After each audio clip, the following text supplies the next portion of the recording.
you know that everything you need to create an airplane was created when the children of Israel were passing, when they walked through the sea? So some years ago, I shared this, but we were flying over from Egypt. We were going to Jordan, to Israel. And we flew over the Red Sea. When we flew over the Red Sea, and I began to imagine, I said, Lord, Red Sea, wow. I said, this is where the children of Israel parted. They did what? They went through the land. And God said to me, I said, you are doing the same thing. They went by power, it was open. But we flew over. And then something hit me. God said to me, son, listen. You know airplane? There was no airplane for them to fly in those days. God said to me, do you know that everything you need to create an airplane was created when the children of Israel were passing, when they walked through the sea? Let me say that again.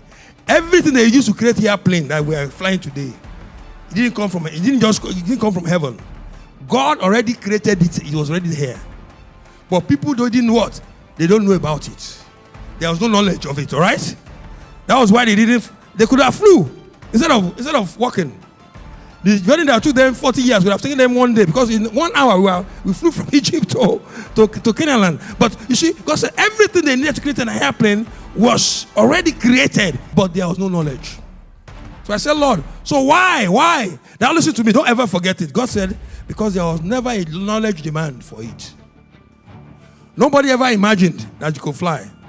Because nobody ever demanded for it, so it was already there until you place a demand on knowledge, on wisdom. Yes, wisdom, sorry. On the wisdom of God for that thing. God says it is there. Somebody started imagining that the man should be able to fly.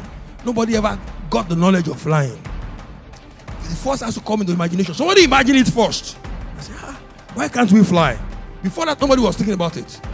The problem with the church is we have low-level thinking. But the challenge we've had is that most of the time, the church has stayed in only one area of influence, which is the church.